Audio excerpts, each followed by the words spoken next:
Star news Marathi, नवे पाऊल नवी दिशा. आबासाहेब देशमुखांनी रयत शिक्षण संस्थेचं सगळंच काढलं. शिक्षण क्षेत्रात उडाली मोठी खळबळ. कडेगाव तालुक्यातील येतगाव येथे काय केले गंभीर आरोप. 9वी 10वी 11वी 12वी science, NEET, JEE, CET, NATA अशा सर्वच स्पर्धा परीक्षांसाठी नंबर 1 चा पर्याय म्हणजे Shri Rajlakshmi royal academy of science Vita. कारण इथे मिळतो number 1 result, number 1 teaching quality, number 1 infrastructure, सर्व गुणवंत विद्यार्थ्यांना लाखो रुपयांची स्कॉलरशिप. आमच्या सर्वांगीण विकास आणि पर्सनॅलिटी डेव्हलपमेंटसाठी अनेक नाविन्यपूर्ण उपक्रम. गरजू व अभ्यासू विद्यार्थ्यांसाठी दत्तक योजना. आणि म्हणूनच इथे गुणवत्ता हे संस्कार.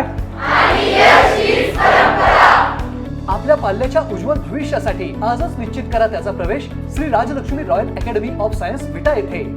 तुम्हाला सोने खरेदी करायचंय तर मग चला विट्याच्या ओम ज्वेलर्स मध्ये. विट्यातील प्रथमच सोन्याचे 100% BIS 916 hallmark jewellery showroom. HUYD प्रमाणित सर्व दागिने. सोने तारण कर्ज योजना ही सुरू. तर मग एक वेळ अवश्य भेट द्या. आमचा पत्ता ओम ज्वेलर्स, सराफपेठ, बँक ऑफ महाराष्ट्र समोर विटा. संपर्क श्री भगवान ढमाले गार्डीकर, डॉक्टर विशाल शिंदे मोराळे. अशाप्रमाणे व्यासपीठावरचं कुणाचंच नाव घेत नाही. व्यासपीठावरील सर्व आदरणीय धर्मराज विद्यालयाचा इतिहास सांगत असताना भगवानराव पाटील येतगावचे माहुलीला यायचे आणि मग माहुलीकर दादांनी 67 साली इथलं हायस्कूल काढलं. सगळ्यात महत्वाची गोष्ट आपल्याला सांगतो, रयत शिक्षण संस्थेचे ट्रस्टी माहुलीकर दादा होते. जे सुरुवातीचे 11 ट्रस्टी होते त्यातले खानापूर तालुक्यातले 2 ट्रस्टी होते, भिंगारदेव वकील आणि माहुलीकर दादा. त्याची पुढे गंमत अशी झाली, शंकरराव काळे चेअरमन असताना SD पाटील आणि RD गायकवाडांची भांडणं लागली. त्या भांडणात मी चहा द्यायला घरात वाड्यात. माहुलीकर दादांच्या लक्षात आलं नाही किंवा स्वार्थ नव्हता. भाऊ शेवटच्या ट्रस्टीचा राजीनामा माझ्या समोर माहुलीकर दादांनी शंकरराव काळेंकडे दिला. नाही तर ही रयत शिक्षण संस्था ही माहुलीकर दादांची झाली असते. हे सांगत असताना खानापूर 16 जिल्ह्यामध्ये रयत शिक्षण संस्थेचा विकास आहे. 16 जिल्ह्यातल्या प्रत्येक तालुक्याचा जर तुम्ही अभ्यास केला तर खानापूर तालुक्यात सगळ्यात जास्त शाखा आहे. आणि या सर्व शाखा माहुलीकर दादांनी काढल्या. इथली भगवान पाटलांनी काढली, यातगावची हरिश्चंद्र दादा, ही सगळी मंडळी माहुलीला यायची. कडेगावची देशमुख गुरूंची, ती कडेगावची शिवनीची देवाप्पा दादा, विष्णू साहेब, खानापूरची माधवराव यादव. फक्त माहुलीकर दादाच्या नंतर जर खानापूर तालुक्यात शाखांचा विकास झाला असेल तर तो स्वर्गीय अनिल भाऊंच्या माध्यमातून झाला. देवीखिंडीची एक, वासुंबेची एक आणि ढवळेश्वरची. अन्यथा जे आता रयत शिक्षण संस्थेवर कार्यरत आहेत त्या कोणत्याही सभासदानं रयत शिक्षण संस्थेच्या स्वतःच्या काढल्या, पण रयत शिक्षण संस्थेच्या शाखा काढण्यामध्ये कुठलाही भाग घेतला नाही. ही सर्व गोष्ट सांगत असताना एक महाविद्यालय पण माहुलीकर दादांनी काढलं. त्यावेळी मुख्यमंत्री कन्नमवार होते. हनुमंतराव साहेब, संपतराव माने, शहाजी बापू या तिघांनी मिळून पहिले प्राचार्य मुळे. कॉलेजला नाव कुणाचं द्यायचं तर यशवंतराव चव्हाणांच्या वडिलांचं नाव द्यायचं म्हणून तिथं बळवंत कॉलेज नाव दिलं. हे नाव देत असताना त्यावेळी महाराष्ट्राचे पहिले मुख्यमंत्री कन्नमवारांच्या हस्ते टाका त्या कॉलेजचं उद्घाटन झालं. आणि हे उद्घाटन झाल्यानंतर कन्नमवार साहेब मुंबईला पोहोचले आणि दुसऱ्या दिवशी सकाळी वारले. हा रयत शिक्षण संस्थेचा इतिहास मी आपल्याला एवढ्यासाठी सांगतोय की खानापूर तालुक्यामध्ये रयत शिक्षण संस्थेच्या सर्वात जास्त शाखा आहेत आणि ह्या शाखांचे योगदान करत असताना आमच्या घरानं, मी माझी प्रौढी गाठवायचा विषय नाही, 72 एकर जमीन जिंकली. मला सांगायला दुःख वाटतंय की त्या 72 एकरामध्ये शरद भाऊ 18,000 झाडं मी 1995 साली, मी तुम्हाला मुद्दा मला सांगायचं, 1995 साली काका सामाजिक वनीकरणाखंड प्रत्येक वर्षी 1 लाख रुपये खर्च करून 18,000 झाडं लावली. ती 18,000 झाडं 3 वर्षापूर्वी कापली, विकली, संस्थेकडे तक्रार केली, कुणी काही दखल सुद्धा घेतली नाही. मी जितेंद्र मोहितेंना 7 वर्षापूर्वी रयत शिक्षण संस्थेचा ठराव केला, दिला की नाही? तुम्ही सांगितलंय भाषणात. बाबासाहेब देशमुखाची अलर्जी आहे की सगळ्या महाराष्ट्राला देशमुखाची अलर्जी आहे, तुम्हाला केव्हापासून अलर्जी झाली? ठराव दिलाय. आणि मगाशी राजाभाऊ आमचे मित्र म्हटले की आम्ही सगळ्यांच्याकडे गेलो उद्घाटनासाठी या, पण राजाभाऊ उद्घाटन करण्यासाठी चांगले निस्वार्थ हात लागतात. त्या हातापाठीमुळे कुठलाही स्वार्थ नसलेले माणसं लागतात. हे कैलासवासी कर्मरांना वर समजलं, त्यामुळे त्यांना ती बुद्धी दिली की तुम्ही त्या उद्घाटनाला जाऊ नका. राजकारण करत असताना मी 30 वर्ष मॅनेजिंग काउन्सिलवर काम केलं. आता सगळ्यांच्या तोंडात, आमच्या ह्यांच्या सूत्रसंचालकाच्या तोंडात सुद्धा मी मॅनेजिंग काउन्सिल सदस्य म्हणूनच येतो. पण ज्येष्ठ पाटील सर म्हणते, आत्ता म्हणला मी आता कंटाळलो. म्हणजे ह्या सगळ्या हे मी ह्या दोघांना म्हणत होतो मला आधी बोलू द्या, काकांना, सुहास भैयांना. भैया तुम्ही मगाची तुलना केली, इथं शिक्षक बसले, माझे मुख्याध्यापक आहेत, रयत सेवक आहेत. आमच्या विद्यार्थ्यांच्याकडून काका भैया ऐकून घ्या, संग्राम भाऊंना मी काय ह्याविषयी कधी बोललो नाही, पण आता ते आहेत म्हणून बोलतो. अंदाजे 3200 ते 3500 रुपयाची वार्षिक फी घेतली जाते. स्मार्ट इंग्लिश, गुरुकुल, अशा 4. पण तुम्ही आता प्रत्येक हायस्कूलवर गेला तर इथल्या रयत शिक्षण संस्थेच्या एका शिक्षकाने उठून सांगावं की तुमचा स्टाफ पूर्ण आहे का? 4-4, 5-5 शिक्षक कमी आहेत, पण त्यांच्याकडे हे 5-5 विषय एक्स्ट्रा दिले. मग त्यांनी अभ्यासक्रमातलं काय शिकवायचं का? स्वयंभावी हा मोठा प्रश्न शिक्षक. तुमच्याकडे काय इंग्लिश मिडियमला घेताय पण देताय, पण आम्हाला फक्त घ्यायची सवय आहे. पैसे विद्यार्थ्यांच्या. आणि सगळ्यात महत्वाची आणि दुर्दैवाची गोष्ट आहे, मला सांगायला लाज वाटते, मी आता बाहेर ओळख करून देताना आबासाहेब देशमुख माहुलीकर एवढीच करून देतो. मी रयतवर होतो हे कुणाला सांगत नाही, कारण ह्या विद्यार्थ्यांना कुठलीही पावती दिली जात नाही. पूर्वी गुरुकुल असायचे,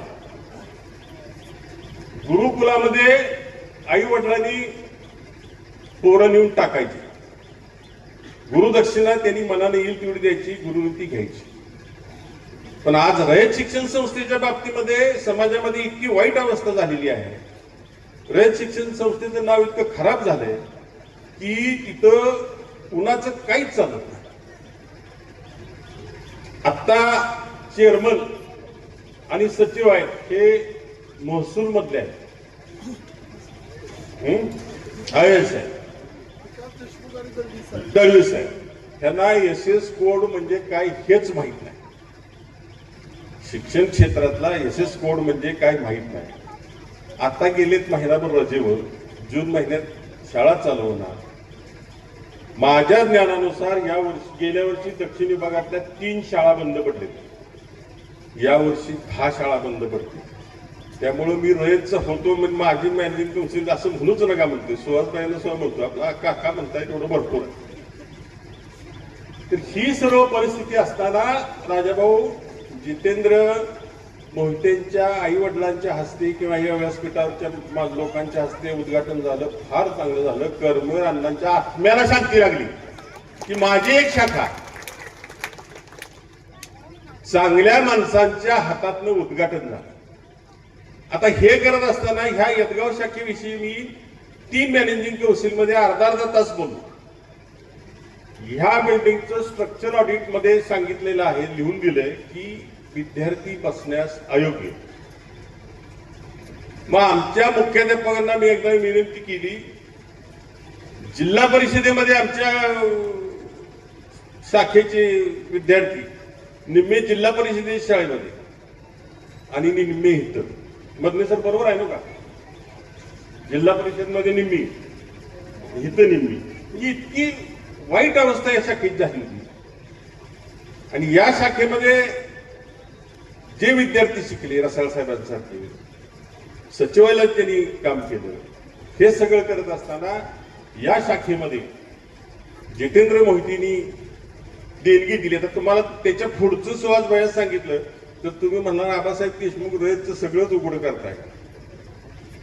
ही इमारत बांधत असताना सचिवाला, दक्षिण विभागाच्या अधिकाऱ्याला मी 3 वेळा फोन केले की बाबा शाळेच्या एज्युकेशन सिस्टीमच्या नियमानुसार ते वर्ग मोजमाप बरोबर आहे का? बांधकाम आम्हाला प्रत्येक विभागाला एक बिल्डिंग सुपरवायझर असतो. 3 वर्षात भाऊ बिल्डिंग सुपरवायझर ह्या इमारतीकडे बघायला सुद्धा आला नाही. बिल्डिंग सुपरवायझर कुठं जातो बघायला? जिथे त्या कॉन्ट्रॅक्टरकडनं कमिशन मिळतंय त्या बिल्डिंगकडे बघायला तो जातो. म्हणजे ही शाखा इथं काय जितेंद्र मोहिते त्यांचं कुटुंब येऊन राहणार आहे का? शाळेच्या नियमानुसार वर्ग खोल्या आहेत की नाही हे बघणं कुणाचं काम आहे? म्हणजे आता त्यांनी चांगल्या क्वालिटीचं फारशा तर त्यांनी राजस्थानवरून आणल्या. म्हणजे क्वालिटीचं काम करून देताना सुद्धा त्यांनी कमकुवतपणा किंवा चिरकुतपणा दाखवला नाही. या सर्व गोष्टींचा जर विचार आपण केला तर सुहास भैया विधानसभेत तुम्ही प्रश्न उभा करा. माझं मत आहे व्यक्ती, आशिया खंडातल्या सर्वात मोठ्या शिक्षण संस्थेमध्ये जर प्रत्येक शाखेमध्ये 4-4, 5-5 शिक्षक कमी असतील आणि त्यांच्याकडे तुम्ही 4-4, 5-5 विषय एक्स्ट्रा शिकवायला देत असाल तर शिक्षक सुद्धा माणूसच आहे ना. त्या माणसाला किती काम करायचं, अभ्यासक्रम शिकवायचा का नवीन अभ्यासक्रम शिकवायचा, हाही मोठा प्रश्न आहे. आणि आमचे आता साधारणतः 3 कोटी रुपये लमसम शिक्षकासाठी भाव जाते. ते 3 कोटी रुपये मुख्याध्यापकानं गावातनं गोळा करायचा लमसम शिक्षकाचा पगार. तर रयत शिक्षण संस्थेला खऱ्या अर्थाने जर सुधारायचं असेल, भक्कम उभा करायचा असेल, मला तर असं वाटतंय आता काका ही एक वाक्य आहे का मी थांबतोच. मला तर असं वाटतंय की रयत शिक्षण संस्थेच्या शाखा बंद करून खाजगी शाळांना मदत करायची सुपारी तर रयत शिक्षण संस्थेच्या पदाधिकाऱ्यांनी घेतली नाही का काय, असा एक माझ्या मनापुढे प्रश्न मला. आणि मग आमच्यासारख्याला वाटतंय जे मारी आता मी 3 एकराचा मालक आहे. आमच्या वडिलाला तुमच्याला काही कळलं नाही, 72 एकर जमीन दिली. आता माझी खरंच बहुतीन अल्पोपधारक आहे. ती जमीन जर दिली नसती त्यावेळी वेजेगावच्या सोना चांदीवाल्याच्या शेठनी 2000 रुपये एकरानं विकत मागितली. त्यावेळी होतं 26 रुपये तोळा सोनं. तेवढं तोळ सोनं घातलं असतं तर आमची बायका आम्ही सगळं आगरी लोक बनवेचे आहेत की नाही, 5-5, 10-10 किलो गाव तसं आम्ही फिरलो असतो. आता तिथे 40 लाख रुपये एकर जमीन चालू. अण्णांच्या आणि अनिल भाऊंच्या माध्यमातून टेंबूचं पाणी गेलंय. माहुली गाव आमचं सगळं बागायत झालं. आणि हे सगळं होत असताना 40 लाख रुपये आमच्या फोडून दिसते. तर ही जर 18,000 झाडं तोडून विकून त्यातला मुरुंब विकलाय. संस्थेकडे तक्रार केली, अध्यक्षांच्याकडे तक्रार केली, मॅनेजिंग कौन्सिलकडे तक्रार केली, काही उपयोग नाही. सामान्य माणसानं तिथं जायचंच नाही. बरं, तक्रार कोण करतो ही जर कुणाला समजत नसेल तर त्याच्यासारखी दुर्दैवाची बाब नाही. तर राजाभाऊ चांगल्या हातानं शाखेचं उद्घाटन झालं. रामशेठ ठाकूर एक नंबरचे आहेत. आज कर्मवीर अण्णांच्या नंतर जर रयत शिक्षण संस्थेमध्ये कोण काम करत असेल, रामशेठ ठाकूर काम करतात. कोट्यवधी त्यांनी 110 कोटी दिले. माझ्या पत्रावर त्यांनी 30 लाख रुपये आमच्या हायस्कूलला दिले. इतकी चांगली माणसं सुद्धा आहेत. मी वाईट माणसांचा नुसता पाडा वाचत नाही. तर हे सर्व करत असताना जितेंद्र भाऊ, आज समाजामध्ये आई वडिलांच्या विषयी प्रेम दिसत नाही. आपण आई वडिलांच्या हस्ते शाखेचं उद्घाटन केलं. आपणाला मी धन्यवाद देतो. आणि एक फक्त ग्रामस्थांच्यासाठी पाटील सर, भाऊ हे एक माझा ऐका तो भाऊ, ही जागा आहे ती ट्रस्टची आहे. वासुंब्याला सुद्धा ट्रस्टची जागा आहे. वासुंब्यामध्ये भरत यादव वगैरे तिथली जी मंडळी आहे त्या मंडळींनी आम्हाला एक 2 एकर जागा तळ्या शेजारी दिली. त्यावेळी आमच्या रयतच्या शिक्षकाची मुलगी तहसीलदार विट्याला होती. ती वर्ग 2ची होती. मग त्यांच्याकडे रिग्रॅन वगैरे सगळं करून घेतलं. रिग्रॅन करून घेतल्यानंतर 50,000 रुपये रिग्रॅनची फी भरायची. गावकरी काय म्हणे, आम्ही एवढं सगळं तुम्हाला दिलंय, 15 लाख रुपये तुम्हाला दिले, 50,000 रुपये संस्थेनं भरावे. सचिवांना घेऊन गेलो. 50,000 रुपये न भरल्यामुळे त्यावेळी ती 60,000 रुपये गुंठा जमीन होती. अनायसे आम्ही रिग्रॅन केल्यामुळे त्या मालकानं आम्हाला सांगितलं तुम्ही काय घेत नाही, मी भरतो 50,000. तशीच इथली अवस्था आहे. इथलं सुद्धा सगळ्या ट्रस्टीनी सगळं केलंय. आमच्या संस्थेचा एक क्लार्क द्या आणि ही संस्थेच्या नावावर करून घ्या इतकं सगळं सांगितलंय. पण संस्थेला सगळं ऐकतच पाहिजे. ह्या सर्व गोष्टींचा विचार करून नाव द्यायचं मॅनेजिंग कौन्सिलमध्ये ठराव असताना सुद्धा ही सगळी अडवणूक चालली, ती जागा पण द्या. या सर्व गोष्टींचा विचार करून जितेंद्र सारखा इतका त्यागी चांगला माणूस माझ्या आयुष्यात मी पहिलाच पाहिला. कारण नावाचं अजून काही नाही, पैसे खर्च केलेत आणि आत्ता माझ्या पुढे त्यांनी फाईल आणून ठेवले की त्या ट्रस्टला इमारत देऊन टाकायची. म्हणजे ज्याच्यासाठी केलं होतं ते होत नसलं तरी सुद्धा 1.5-2 कोटी रुपयाची इमारत बांधून त्यांनी दिली. मी एक खानापूर तालुक्यातला छोटासा मनानं मोठा असणारा कार्यकर्ता, मी त्यांना धन्यवाद देतो. पुढील आयुष्यात त्यांना भरभराटीची जवाशी परमेश्वरचरणी प्रार्थना करतो. थांबतो. जय हिंद, जय कर. आपल्या परिसरातील लेटेस्ट बातम्या पाहण्यासाठी स्टार न्यूज मराठी यूट्यूब चॅनलला आत्ताच सबस्क्राईब करा.